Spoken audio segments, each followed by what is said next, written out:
لقد نصرکم اللہ فی مواطن کثیرہ، بے شک اللہ تعالیٰ نے کئی مواقع پر جنگی میدانوں میں تمہاری مدد فرمائی ہے۔ وَيَوْمَ حُنَيْن، اور حنین کے دن تو بالخصوص۔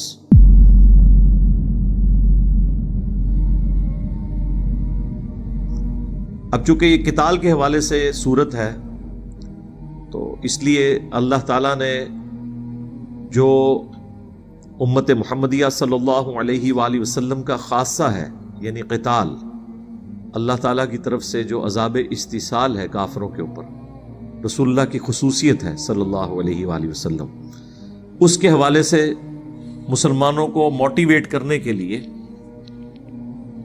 جو پہلے کی جنگیں ہیں ان کی طرف اشارہ فرمایا کہ اللہ تعالیٰ نے بہت سے مواقع پر تمہاری غیبی مدد فرمائی۔ غزوہ بدر کے اندر بھی فرمائی فرشتوں کے ذریعے، غزوہ احد کے اندر بھی، غزوہ خندق میں بھی جب ٹھنڈی ہوائیں چلنا شروع ہو گئی۔ یہ ساری ڈیٹیلز آپ کو وقتاً فوقتاً، غزوہ احد کی تو ہم کمنٹری سورہ آل عمران کی 60 آیات کے اندر کور کر چکے ہیں، غزوہ بدر سورۃ الانفال کے اندر، اور غزوہ احزاب انشاءاللہ تعالی آئے گا سورۃ الاحزاب میں، غزوہ خندق، اور سورہ توبہ میں جو رسول اللہ کی زندگی کا آخری غزوہ ہے صلی اللہ علیہ وآلہ وسلم، غزوہ تبوک، اس کا ذکر ہے۔ تو اللہ تعالیٰ غزوہ تبوک کے لیے جو مسلمانوں کو تیار فرما رہا ہے، اسی کانٹیکسٹ میں یہ بات ہو رہی ہے کہ اللہ تعالیٰ نے کئی مواقع کے اوپر تمہاری مدد فرمائی، بالخصوص حنین کے دن۔ یہ جو غزوہ حنین ہے نا، یہ فتح مکہ والے سال ہوا تھا، فتح مکہ کے فوراً بعد، آلموسٹ 3 مہینے کے بعد، اور یہ عرب کی سرزمین پر مشرکین عرب کے خلاف آخری جنگ تھی، فیصلہ کن جنگ۔ ویسے تو فتح مکہ کے بعد ہی مسلمانوں کی دھاک بیٹھ گئی تھی، لیکن ابھی کچھ قبائل باقی تھے جنہیں اپنی جنگی صلاحیتوں کے اوپر ناز تھا اور وہ رسول اللہ کی بیعت کرنے کے لیے تیار نہیں ہوئے، ورنہ اکثریت نے تو نبی علیہ السلام کا غلبہ قبول کر لیا تھا۔ بعض نے ایز اے پیغمبر کیا، بعض نے ایک وار لارڈ کے طور پر، کہ ایک ایسا جنگجو ہے، قبیلے کا سردار جس نے تمام قبائل کو سرنگوں کر دیا۔ اور اسی کا ذکر آیا، اذا جاء نصر اللہ والفتح ورأیت الناس يدخلون فی دین اللہ افواجا، بے شک اللہ تعالیٰ کی طرف سے فتح آ پہنچی اور تم دیکھ رہے ہو کہ لوگ گروہ در گروہ دین میں داخل ہو رہے ہیں۔ اور وہ گروہ در گروہ لوگ رسول اللہ کے اس غلبے کی وجہ سے آپ کی بیعت کر رہے تھے، لیکن اب رسول اللہ کے کیس میں صلی اللہ علیہ وآلہ وسلم آپ صرف ایک قبیلے کے سردار یا جنگجو کی حیثیت سے نہیں تھے، بلکہ اللہ کے پیغمبر بھی تھے، لہٰذا بیعت اس زمانے میں بھی ہوتی تھی، بڑے سرداروں کی بیعت لوگ کرتے تھے، ان کے پیچھے چلنے والے۔ اب رسول اللہ کی بیعت ظاہر ہے وہ پھر ایک پیغمبر کو ماننا بھی، اللہ کی توحید کا اقرار کرنا بھی ہوتا تھا۔ اسی لیے اعراب کے بارے میں سورہ الحجرات میں آیا ہے کہ یہ پینڈو بادیہ نشین اعرابی لوگ کہتے ہیں کہ ہم ایمان لے کر آئے ہیں، تم فرماؤ تم ایمان نہیں لے کر آئے، اولو اسلمنا، بلکہ کہو ہم اسلام لے کر آئے، ایمان تو ابھی تمہارے دلوں میں داخل ہی نہیں ہوا۔ جب تک تم اسلام کو پریکٹس نہیں کرو گے، اس وقت تک کنوکشن والا ایمان تمہارے اندر پیدا نہیں ہوگا کہ یہ کوئی جنگجو نہیں ہے، اگرچہ جہاد اور قتال بھی اسلام کا حصہ ہے، لیکن یہ ایز اے لاسٹ ریزارٹ ہے۔ اصل میں تو یہ اللہ کے پیغمبر ہیں، یہ تمہاری آخرت کی ہدایت کے لیے بھیجے گئے ہیں، آخرت کی ہمیشہ کی کامیابیوں کے لیے۔ تو حنین کے موقع کے اوپر 2 بڑے جو قبائل عرب کے تھے، حوازن اور ثقیف، بنو ثقیف، جو طائف کے اندر ایک بڑا قبیلہ تھا جنگجو، ان لوگوں نے اپنی آخری کوشش کی کہ یہ بھی مسلمانوں کو کسی طریقے سے کاؤنٹر کریں۔ یہ اپنا لشکر لے کر آئے، اور ان سے تعداد میں بڑا لشکر تھا مسلمانوں کے پاس، 12,000 کا لشکر۔ یہاں تو اشارتاً گفتگو آئے گی، میں اس کا پورا آپ کو پس منظر بتا رہا ہوں۔ بخاری مسلم دونوں میں حدیث ہے کہ جب قبیلہ حوازن کے لوگوں نے تیر چلانے شروع کیے تو مسلمانوں کا کافی نقصان ہوا، اور وہ پشت پھیر کر بھاگے، یہاں پہ بھی ذکر آ جائے گا۔ اور اس وقت چند مسلمانوں نے جنگ سے پہلے کچھ کلمات ایسے بولے تھے جو اللہ کو تکبر والے کلمات پسند نہیں آئے۔ وہ تو بخاری مسلم میں حدیث ہے، تکبر میری چادر ہے، جو میری چادر کو چھیڑے گا اس کو میں نہیں چھوڑوں گا۔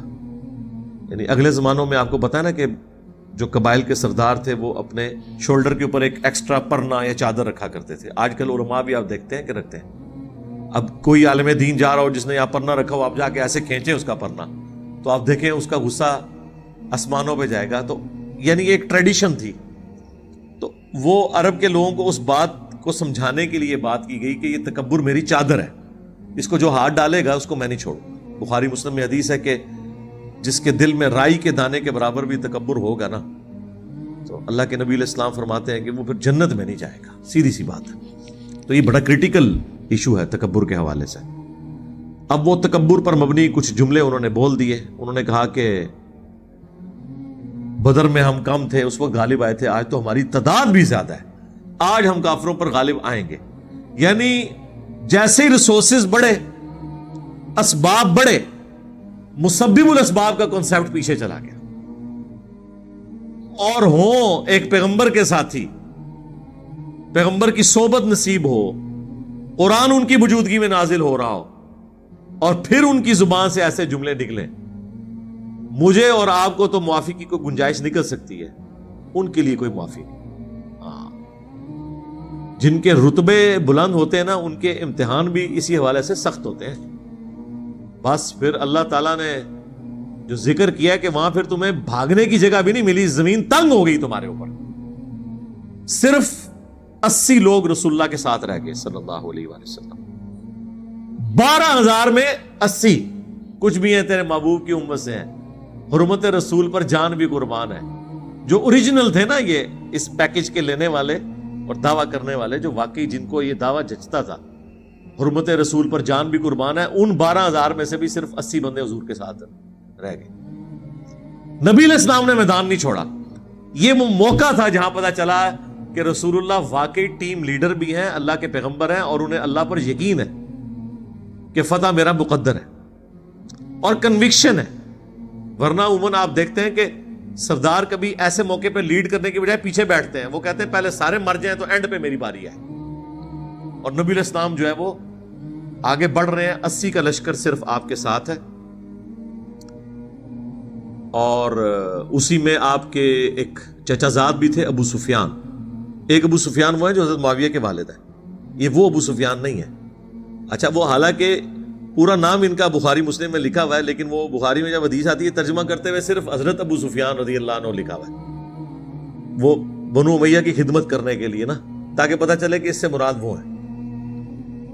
وہ نبی علیہ السلام کے خچر کی مہار پکڑے ہوئے تھے اور وہ آگے آگے چل رہے تھے, اور نبی علیہ السلام رجز پڑھ رہے تھے. ایسے اردو میں ہم رجز بھی بول دیتے ہیں, یہ اس کا پراپر جو پروننسیشن ہے رجز, یعنی جنگی سلوگنز بولنا, جنگی ترانہ, یہ ایسے جملے جو جوش بڑھانے کے لیے بولے جاتے ہیں. تو نبی علیہ السلام رجز پڑھ رہے تھے, انا النبی لا کذب انا ابن عبد المطلب, میں نبی ہوں اس میں کوئی شک ہی نہیں, میں عبد المطلب کا بیٹا ہوں.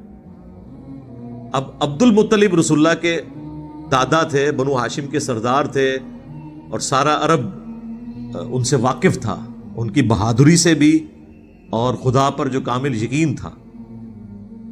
جو ابراہ کو انہوں نے کہا تھا کہ یہ اونٹ تو میرے حوالے کر, کعبہ جس کا ہے وہ اس کی حفاظت خود کرے گا. تو رسول اللہ صلی اللہ علیہ وآلہ وسلم نے یہ رجز پڑھا فی البدی, یعنی سمجھ لیں شعر کی فارم میں ہم وزن. ویسے تو آپ شاعر نہیں تھے, لیکن عرب کے لوگ عام گفتگو میں بھی چونکہ فصیح اللسان تھے, ان کی زبان کی عام گفتگو بھی بڑی ردیف اور کافیوں کے ساتھ ملی ہوئی ہوتی تھی. اسی لیے قرآن میں اللہ تعالیٰ نے اس ریلیشن شپ کو پرفیکٹ نہیں رکھا, ورنہ اللہ کے لیے کوئی مسئلہ تھا کہ ایک طرح کی نپی تلی آیات نازل ہوتی. ایسا نہیں کیا. وہ آزاد نظم والا سٹائل ہے, کوئی مصرع بہت بڑا ہے, کوئی چھوٹا ہے, کہیں ملتے ہیں الفاظ کہیں نہیں ملتے, اچانک ایک اور ٹون شروع ہو جاتی ہے. ہم وزن بھی نہیں, بعض صورتیں بہت ہم وزن ہے. الرحمن علم القرآن خلق الانسان علمہ البیان, اس طرح بھی ہے. لیکن نہیں بھی ہے. اب سورۃ الفاتحہ ہے, الحمدللہ رب العالمین, عالمین کے اینڈ پہ نون آتی ہے, لیکن الرحمن الرحیم میم آتی ہے. مالک یوم الدین, پھر نون آ گئی اینڈ پہ. ایاک نعبد و ایاک نستعین. اب میم نہیں آئی، پھر دوبارہ نون آ گئی. تو ہم وزن ہے کسی حد تک، لیکن یہ اس طرح نہیں ہے. وما علمناہ الشعر وما ينبغی لہ، ہم نے نبی کو شعر کہنا نہیں سکھایا اور نہ یہ ان کے شان شان ہے. ورنہ لوگ تو کہتے ہیں کہ جس طرح اور عرب کے بڑے بڑے شاعر ہیں، یہ بھی ایک شاعر ہے. کلام بھی جاندار، سٹائل بھی اس کا پیورلی وہی ردیف اور کافیوں کا ہم وزن ہونے والا نہیں، لیکن کسی حد تک ردم ہے. اس ردم کی وجہ ہی سے اس میں ٹیسٹ بھی ہے، اور اسی کی وجہ سے اس ٹائم لوگ اسے کریم بھی کرتے تھے، زبانی یاد بھی رکھتے تھے، اس کا وہ ٹیسٹ فیل کرتے تھے. اگر وہ ٹیسٹ نہ ہوتا نا تو قرآن کبھی بھی طرز لگا کے نہ پڑھا جا سکتا اگر بالکل نثر کے انداز میں ہو.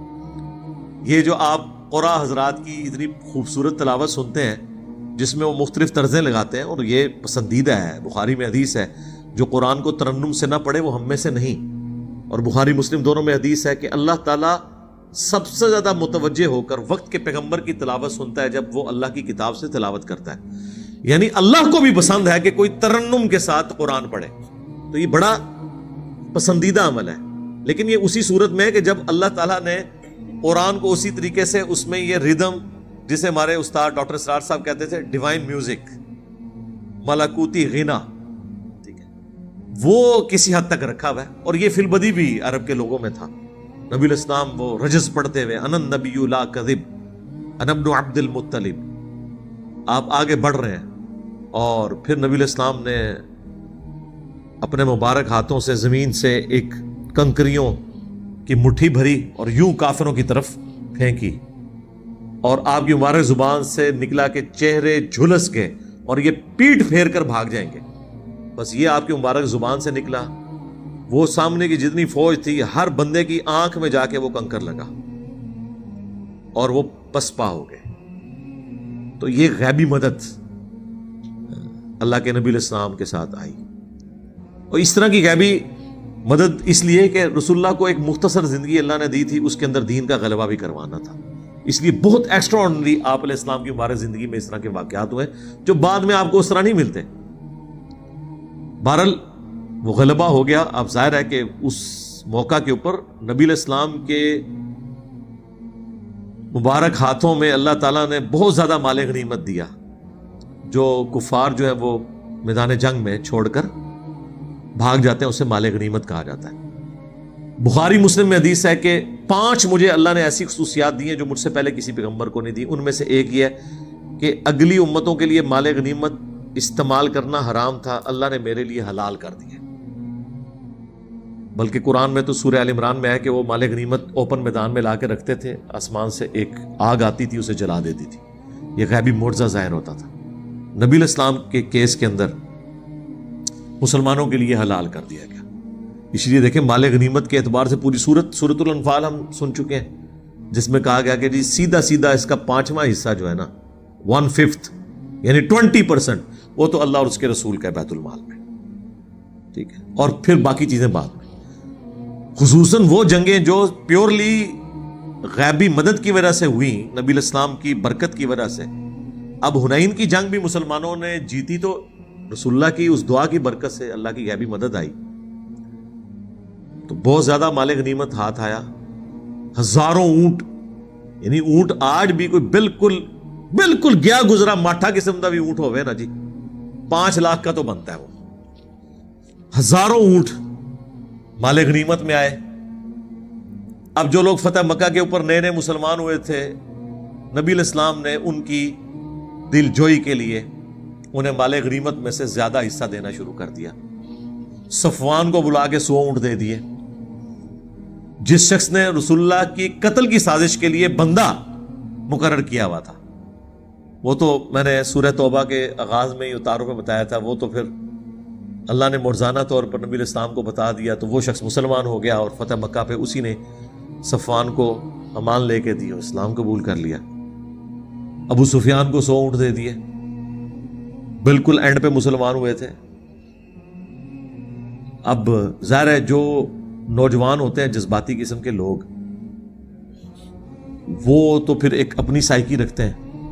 کچھ انصار مدینہ تھے، نوجوان ٹین ایجرز، انہوں نے آپس میں گفتگو کرتے ہوئے یہ کہہ دیا کہ ابھی تو قریش کا خون ہماری تلواروں سے ٹپک رہا ہے، یعنی ابھی تو ہم اتنی جنگیں کر کے ہٹے ہیں انہی قریش کے ساتھ جو فتح مکہ پہ موت دیکھ کر ایمان لے آئے ہیں، طلقاء ہیں، ٹھیک ہے اسلام ان کا قبول ہو گیا، لیکن ان کے ساتھ تو ہم جنگیں لڑتے آ رہے ہیں۔ یہ محاورتاً بات کہ ان کے خون ہماری تلواروں سے ٹپک رہے ہیں اور اس شخص پہ اپنے قبیلے کی محبت غالب آ گئی ہے۔ اب یہ بہت گستاخانہ جملہ تھا رسول اللہ کے بارے میں بولنا، لیکن ظاہر ہے کہ وہ جاہل اجڑ قسم کے بھی لوگ ہوتے ہیں، سارے تو اتنے نہیں سمجھدار۔ نبی الاسلام کو اللہ تعالیٰ نے وحی کے ذریعے بتا دی کہ یہ آپ کے ساتھیوں میں کچھ لوگوں نے یہ سٹیٹمنٹ دی ہے۔ آپ نے کوئی بلوا کے 295C نہیں لگوائی، نہ آپ نے کوئی نعرہ بازی کروائی ہے، آپ نے بلا کے ایون انہیں بینیفٹ آف ڈاؤٹ دی ہے۔ آپ نے فرمایا کہ تم نے ایسی ایسی گفتگو کی ہے، تو پھر وہ بڑے بیچ میں پڑ گئے بزرگ، انہوں نے کہا یا رسول اللہ یہ بچے ہیں، ان کی گفتگو سے آپ صرف نظر فرمائیں، جذبات میں بات کر دی۔ لیکن نبی الاسلام نے کوئی بدلہ نہیں لیا، کوئی ریونج نہیں لیا، آپ نے ان کے اس وسوسے کو انڈورس کیا۔ آپ نے فرمایا کہ کیا تم اس بات پہ راضی نہیں ہو کہ یہ لوگ دنیا کا مال لے جائیں اور تم اللہ کے رسول کو اپنے ساتھ لے جاؤ؟ یعنی ان کے اس آرگومنٹ کو انہوں نے صحیح سمجھا کہ ٹھیک ہے کہ جس کی اسلام کے لیے زیادہ کنٹریبیوشن تھی انہیں مال غنیمت میں حصہ ملنا چاہیے تھا زیادہ، لیکن نبی الاسلام نے اس لیے فرمایا کہ میں تو ان کی تالیف قلب کے لیے کر رہا ہوں۔ مؤلفۃ القلوب جو سورہ توبہ میں ہی آگے چل کے آیت نمبر 60 کے اندر جو زکوٰۃ کے 8 مصرف ہے نا کہ کن کن کو زکوٰۃ لگتی ہے، ان میں ایک مؤلفۃ القلوب بھی ہے۔ جو نئے نئے اسلام کی طرف آئے ہیں آپ ان کو زکوٰۃ میں سے زیادہ پیسہ دیں تاکہ اسلام پہ پکے ہو جائیں، یا ایسے لوگ جو اسلام کی طرف مائل ہیں بھی اسلام قبول نہیں کیا ان پہ بھی پیسہ لگائیں۔ ظاہر ہے یہ بھی مومن کا ہتھیار ہے نا جی، یہ کوئی ان کو رشوت دینا یا لالچ نہیں ہے، مراد یہ بھی ایک طریقہ ہے کسی کو اپنے قریب کرنے کا۔ جس طرح ہم کہتے ہیں کسی کے ساتھ حسن سلوک کریں تو وہ آپ کے اخلاق سے متاثر ہوگا، اخلاق صرف زبانی باتیں کرنے کا نام تو نہیں ہے نا، کسی پہ پیسہ لگائیں یہ بھی تو اخلاق ہے نا۔ ایک بندے کی ایک وقت کوئی ضرورت ہے اور آپ اس کی ضرورت پوری کر دیتے ہیں، جبکہ آپ خود بھی اس قابل ہیں کہ اس کی ضرورت پوری کر سکتے ہیں، تو صرف کسی کے سامنے بیٹھ کے 2 میٹھے بول دینا ہی حسن اخلاق نہیں ہے۔ اس سے بڑا حسن اخلاق یہ ہے کہ آپ اس کے اوپر پیسہ لگائیں۔ ویسے آپ کسی کے ساتھ اچھے طریقے سے بات کریں، اس کو تو سارے اچھا سمجھتے ہیں، جیسے ہم کہتے ہیں یار غیر مسلم کو یا لوگوں کو اسلام کے قریب کرنے کے لیے ان کے اوپر پیسہ لگائیں تو کہتے ہیں یہ تو لالچ دے رہے ہیں۔ کیسی الٹی مینٹلٹی ہے بھائی، یہ اس سے بڑا حسن اخلاق ہے کسی کے ساتھ کہ آپ اسی کے ساتھ نیکی کریں۔ بہرحال نبی الاسلام نے انڈورس کیا، آپ نے فرمایا کہ تم اس پہ راضی نہیں ہو، پھر آپ نے فرمایا اللہ کی قسم اگر پوری دنیا ایک گھاٹی میں چلے اور انصار مدینہ دوسری گھاٹی میں چل رہے ہوں تو میں انصار مدینہ کے ساتھ ہوں، میرا جینا مرنا انصار مدینہ کے ساتھ ہے۔ بعض ان کو کیا چاہیے تھا، انہوں نے کہا یا رسول اللہ ہم اللہ کے رسول کو اپنے ساتھ لے کے جائیں گے، دنیاوی منفعت نہیں حاصل کریں گے، لیکن حضور نے اسی پہ اکتفا نہیں کیا۔ بخاری مسلم میں حدیث ہے انصار میرے بعد بھی تمہارے ساتھ ہوگا کہ اور لوگوں کو تم پر ترجیح دی جائے گی، تم نے صبر ہی کرنا ہے حتیٰ کہ حوض کوثر پہ آ کے مجھے ملنا۔ یعنی اصل زندگی آخرت کی ہے، دنیا میں اگر ایسا معاملہ ہو بھی جائے تو تم نے صبر کرنا ہے۔ ظاہر ہے قبائلی سسٹم تھا، جو قریش کی امپورٹنس تھی وہ انصار مدینہ کی تو نہیں تھی، اسی لیے بخاری مسلم میں نبی الاسلام نے فرمایا کہ خلیفہ قریش میں سے رکھنا ہے، کیونکہ قریش کے علاوہ اگر کوئی خلیفہ ہوگا تو اس کی لیڈرشپ کو یہ لوگ ایکسیپٹ نہیں کریں گے۔ اللہ تعالیٰ نے غیر معمولی یعنی بنو اسماعیل کو ظاہر ایک فضیلت تو دی ہوئی ہے، اور پھر قریش کا قبیلہ ایک ڈومیننٹ قبیلہ تو تھا عرب کی سرزمین کے اندر۔ خیر وہ غزوہ حنین کے موقع پر غیبی مدد آئی، مسلمانوں کو فتح نصیب ہو گئی، لیکن اللہ تعالیٰ نے دیکھ لیں وہ جو مسئلہ مس ہینڈل ہوا تھا نا اس کو ان اٹینڈڈ نہیں چھوڑا، اسے ڈسکس کیا یہاں پہ، کیونکہ آندہ ابھی بڑی جنگیں ہونے والی تھیں، قادسیہ اور یرموک بھی ہونی تھی، تو یعنی آپ نے اسباب اختیار کرتے ہوئے مسبب الاسباب سے کبھی بھی اپنے آپ کو بے نیاز نہیں کرنا۔ بیسیکلی غزوہ حنین میں یہ ایکٹیویٹی کا درس، وہ جیسے کہتے ہیں نا مورل لیسن کسی سٹوری میں سے، وہ یہ نکلتا ہے کہ آپ کے پاس سب کچھ بھی ہو تب بھی آپ نے کہنا ہے جو اللہ کی مرضی، اللہ کی مدد کے بغیر۔ آپ دیکھیں میں جب کبھی بھی آتا ہوں سٹیج کے اوپر میں کیا پڑھتا ہوں، لا حول ولا قوت الا باللہ، یعنی اسباب ہیں سارے، ٹھیک ہے جی، ٹائم پہ فرحان بھائی پہنچے ہوئے ہیں ریکارڈنگ کرنے کے لیے، سب کچھ ہے، ذہن بھائی بھی پہنچے ہیں لیکن اینڈ ٹائم پہ کوئی ڈنڈی مار سکتا ہے یا کسی کو کام پڑ سکتا ہے, بھاگ سکتا ہے, تو لا حول ولا قوت الا باللہ. ٹھیک ہے, یا بجلی جا سکتی ہے اور جنریٹر بھی خراب ہو سکتا ہے, کچھ بھی ہو سکتا ہے, کوئی بھی ایکٹیویٹی پرفارم ہو سکتی ہے. لا حول ولا قوت الا باللہ. اچھا لوگ سمجھتے ہیں یہ لا حول ولا قوت الا باللہ شیطان کو بھگانے کے لیے, وہ اس کا ایک چھوٹا سا فیکٹر ہے. اصل اس کا ترجمہ کیا ہے کہ نہیں ہے طاقت گناہوں سے بچنے کی اور نہ ہمت ہے نیکی کے کام کرنے کی مگر اس کی توفیق سے. لا حول ولا قوت الا باللہ. تو یہ ہے معنی, یعنی آپ اپنے سارے معاملات اللہ کے سپرد کر دیتے ہیں. اسباب اختیار کرنے ہیں, یہ نہیں ہے کہ آپ کے جی نیچرل پیس میں ہی سب کچھ ہو جائے گا, نہ اس طرح نہیں ہے. پورے آپ نے وہمیوں کی طرح اپنی چیزیں پوری کرنی ہے, اس کے بعد اللہ پر توکل کرنا ہے. اور جب سب کچھ اویلیبل ہو اس کے باوجود اسباب کے اوپر نہیں آنا, کیونکہ کوئی آن سین پرابلم کسی بھی وقت آ سکتا ہے جو آپ نے ابھی دیکھا ہی نہیں ہے کہ یہ بھی ہو سکتا ہے میرے ساتھ. اینڈ ٹائم کے اوپر وہ اچانک آ جاتا ہے, تو اس لیے پھر اللہ سے مدد طلب کرنی چاہیے. تو غزوہ حنین کے موقع پر یہ ایک اور بڑا عجیب و غریب واقعہ امت کے لیے. غزوہ حنین کے موقع پر ہی جامعہ ترمذی میں حدیث ہے, مشکات کے اندر بھی, نبی الاسلام جب حنین کے لیے جا رہے تھے نا, تو راستے میں ایک درخت آیا جسے ذات انوات کہا جاتا تھا, اور وہ درخت تھا مشرکین عرب کے نزدیک متبرک. وہ اس کے اوپر اپنا اسلحہ لٹکاتے تھے تھوڑی دیر کے لیے, اور وہ یہ یقین رکھتے تھے کہ اس کی برکت سے ہم جنگ نہیں ہاریں گے. مشہور تھا, جس طرح یہاں پہ بھی دربار مشہور ہے نا, فلانا دربار فلاں شہر میں ہے فلاں, اس طرح وہ راستے میں وہ آیا تو ایک مشہور جگہ سی, کوئی شریف سی, ذات انوات شریف. تو جب صحابہ کرام وہاں سے گزرے نا, تو صحابہ کرام نے کہا یا رسول اللہ آپ بھی ہمارے لیے کوئی اس طرح کا ایک درخت مقرر کر دیں جس پہ ہم بھی کوئی برکت حاصل کر لیں. اب یہ وہ صحابہ کہہ رہے ہیں جن کے نزدیک بت پرستی جو ہے وہ شرک ہے, کفر ہے, ان کے دماغ میں بھی ایسی کوئی بات نہیں ہے. لیکن نبی الاسلام نے اس چیز کو اس کے ساتھ جوڑا. آپ نے فرمایا اوئے سبحان اللہ, اوئے آج تم نے وہی بات کر دی جو موسیٰ علیہ السلام کے ماننے والوں نے کی تھی جب وہ ایک جگہ سے گزرے جہاں لوگ بتوں پر اعتکاف کیے ہوئے بیٹھے تھے. سورہ الاعراف آیت نمبر 138 کی تلاوت کی نبی الاسلام نے, جہاں پہ یہ واقعہ آیا ہے قرآن میں. اور انہوں نے کہا اے موسیٰ آپ ہمارے لیے کوئی بت مقرر کر دیں اللہ کا جس پہ ہم دھیان کر کے بیٹھ جائیں. اور تم نے تو وہی بات کر دی, حالانکہ صحابہ کرام نے کوئی اللہ کا بت نہیں مانگا تھا, لیکن اینالوجی وہی بنتی ہے. اللہ کو چھوڑ کر جب آپ اسباب کے ساتھ اس طرح کا کوئی عقیدہ وابستہ کریں, ویسے پاکستان کے ہوتے ہیں نا لوگ تو کہتے ہیں یا رسول اللہ یہ تو غیر مستقل بذات عطائی ذاتی, یہ تو فرق, مطلب وہ تو انہوں نے کہانی کرانی تھی.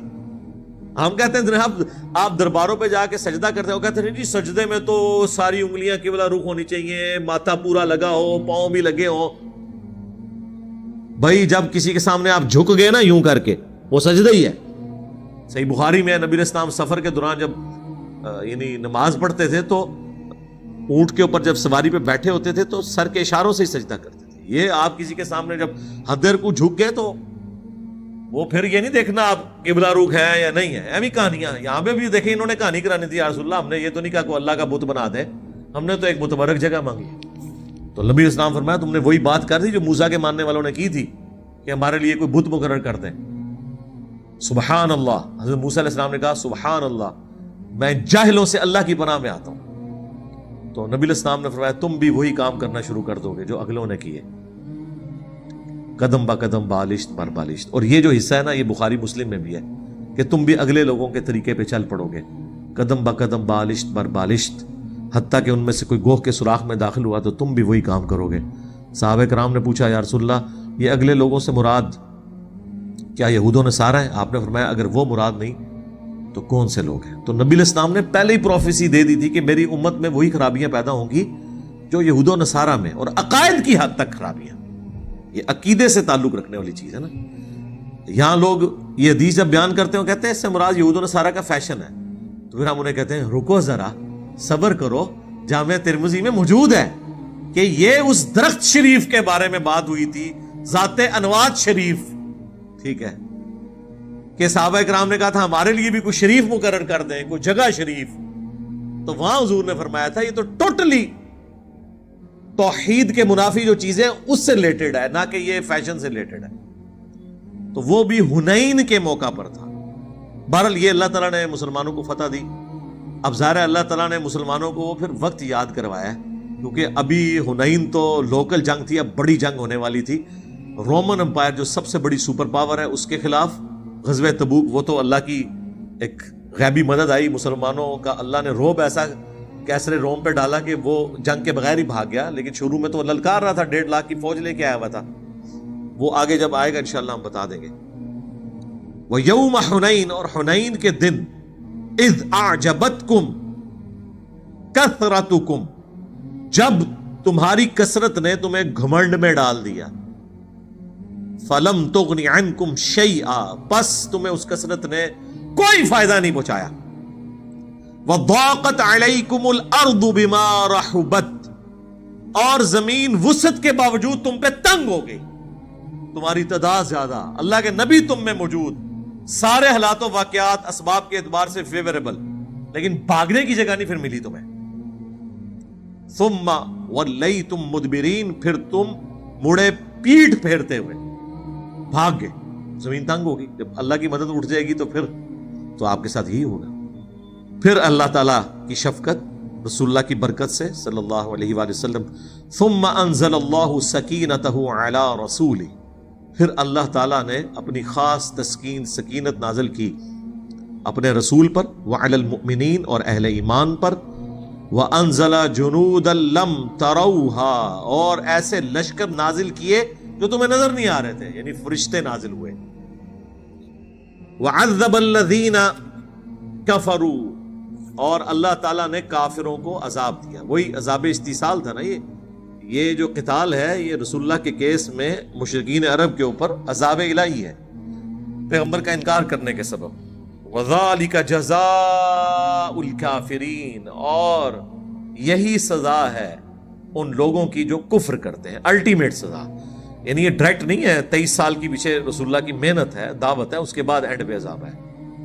ثم يتوب اللہ من بعد ذلك علی من یشاء، اس کے بعد اللہ تعالیٰ جس کے لیے چاہتا ہے اس کی طرف توجہ فرماتا ہے، اس کی توبہ کو قبول فرماتا ہے. واللہ غفور الرحیم، اور اللہ تعالیٰ بخشنے والا مہربان ہے.